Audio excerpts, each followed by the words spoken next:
नमस्कार दोस्तों, मेरे चैनल में एक बार फिर से आप लोगों का तहे दिल से स्वागत है। तो दोस्तों, जैसे मैंने अपने प्राचीन भारत के इतिहास को जानने के लिए आप लोगों के साथ एक सीरीज शुरू की है और इसमें मैंने भारतीय इतिहास को जानने के विभिन्न स्रोतों को लिया है। मैंने अपनी पिछली वीडियो में आप लोगों को बताया था कि इतिहास के विदेशी स्रोत कौन कौन से हैं और किस तरीके से वे हमें इतिहास के बारे में जानकारियां प्रदान करते हैं। भारतीय इतिहास को जानने के जो विदेशी स्रोत रहे हैं उसी की कड़ी में आज मैं ये आप लोगों को अपनी दूसरी वीडियो प्रस्तुत कर रहा हूं और इसमें बहुत ही यूनिक जानकारियां मैं आप लोगों को दूंगा। आप लोग इस वीडियो को बहुत ध्यान से सुनना, नोट करना और अंत तक जरूर से देखना क्योंकि आपको बहुत इम्पोर्टेंट जानकारी इसमें मिलेंगी। तो चलिए स्टार्ट करता हूं। मैंने अपनी पिछली वीडियो में आप लोगों को बताया था कि जो भारतीय पशुओं, पेड़ पौधों और खनिजों की जानकारी प्रदान करती है नेचुरल हिस्टोरिका, वो प्रथम शताब्दी में लिखी गई थी और वो लिखी थी प्लिनी ने। ठीक है, अब इसी को आगे मैं कंटिन्यू करता हूँ यहाँ से। अब बात करूँगा मैं चीनी यात्री की। देखो, अलग अलग समय पर भारत में चीन से यात्री आते रहे हैं और वे यहाँ बौद्ध तीर्थों का दर्शन करने या फिर उन बौद्ध धर्म से संबंधित जो भी हमारे यहाँ सामग्री थी उसका अध्ययन करने आते थे। इस प्रकार से उनके जो विवरण हैं, ठीक, उनके विवरण और सुझाव कुछ हद तक वो बौद्ध धर्म की तरफ ही होते हैं।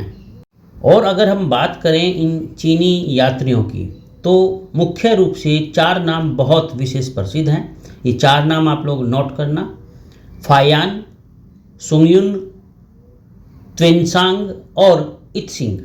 ठीक है, ये 4 नाम बहुत ही प्रसिद्ध नाम हैं इन चीनी यात्रियों में। अब फायहान वो चंद्रगुप्त विक्रमादित्य के दरबार में आए थे और इनका जो काल था वो था 375 से 415 ईस्वी के बीच। ठीक है, 375 से 415 ईस्वी के बीच।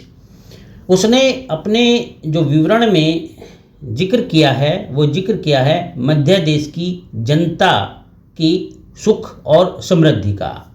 उन्होंने बताया है कि इस मध्य देश की जनता काफ़ी सुखी और समृद्धि थी।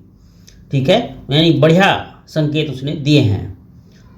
और दूसरी की अगर हम बात करें सुंगयुन 1518 ईस्वी में भारत आया और उस अपने 3 वर्ष की यात्रा में बौद्ध ग्रंथों की प्रतियां उसने एकत्र की।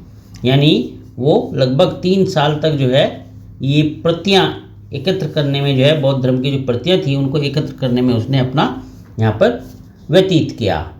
अब अगर मैं बात करूं चीनी यात्रियों में जो सबसे अधिक महत्वपूर्ण माने जाते हैं उनकी, तो वो हैं ह्वेनसांग यानी कि युआन च्वांग नाम भी इनका होता है। और ये जो ह्वेनसांग आए थे ये हर्ष के समय में 629 ईस्वी में भारत आए थे और वह लगभग यहाँ पर 16 सालों तक रुके। ठीक है, ये नोट करते रहना आप लोग पॉइंट। 16 सालों की यात्रा का अगर वृत्तांत उनका देखा जाए तो उनका जो वृत्तांत है वो एक बहुत ही प्रसिद्ध पुस्तक है जिसका नाम है सी यू की। इस प्रसिद्ध पुस्तक में उनका पूरा विवरण मिलता है और इस सी यू की में उनका 138 देशों का विवरण प्राप्त होता है। कितना? 138 देशों का। इससे हर्षकालीन भारत के समाज, धर्म और राजनीति पर प्रकाश पड़ता है। अब देखो मेरे दोस्तों, मैं एक बात और यहाँ बताऊँगा कि ह्वेनसांग का एक मित्र रहा है जिसका नाम है विही ली ने ह्वेनसांग की जीवनी लिखी और इस जीवनी से हर्षकालीन भारत की जो दशा रही है उसके ज्ञान में हमें काफ़ी महत्वपूर्ण सहायता मिलती है। लेकिन इसमें एक बात मैं आपको बताना चाहूँगा कि जितने भी चीनी यात्री भारत में आए क्योंकि वो बौद्ध धर्म से जो है ओतप्रोत थे, यानी बौद्ध धर्म से अत्यधिक आस्था रखने वाले थे। इसलिए उनकी जो बातें होती है ना, वो बहुत ही अतिशयोक्तिपूर्ण होती है। अब अगर हम इसका एक उदाहरण पेश करें तो ह्वेनसांग ने हर्षवर्धन के बारे में लिखा कि हर्षवर्धन जो है बौद्ध धर्म के अनुयायी के रूप में थे, लेकिन ऐसा कोई प्रमाण मिला नहीं, क्योंकि अपने पूरा लेखी अभिलेखों में हर्ष ने अपने आप को शिव का भक्त बताया है, ना कि बौद्ध का भक्त बताया है। तो इसलिए इनकी जो वृत्तांत मिलते हैं बौद्ध यात्रियों से संबंधित, यानी चीनी जो यात्री आए, वो बड़े अतिशयोक्तिपूर्ण होते हैं। अब इत्सिंग जो थे वो 671 ईस्वी में भारत आया था और उसने अपने विवरण में जो है नालंदा विश्वविद्यालय, विक्रमा विश्वविद्यालय और अपने समय के भारत की दशा का बहुत बढ़िया से वर्णन किया है। ठीक है, ये पॉइंट्स बड़े इंपॉर्टेंट है, नोट करते रहना। तो इस तरीके से जो चीनी लेखक थे उनमें अगर हम बात करें, एक जो है हुए हैं मा त्वान लिन और दूसरे चाउ चू कुआ। ये दो लेखकों के नाम भी काफ़ी उल्लेखनीय हैं। अब देखो मेरे भाइयों, मेरे दोस्तों, मैं आपको बताना चाहूँगा कि ये जो मा त्वान लिन हुए हैं, इनके विवरण से जो हर्ष ने अभियान किए, पूर्वी अभियान, उसके बारे में हमें जानकारी मिलती है।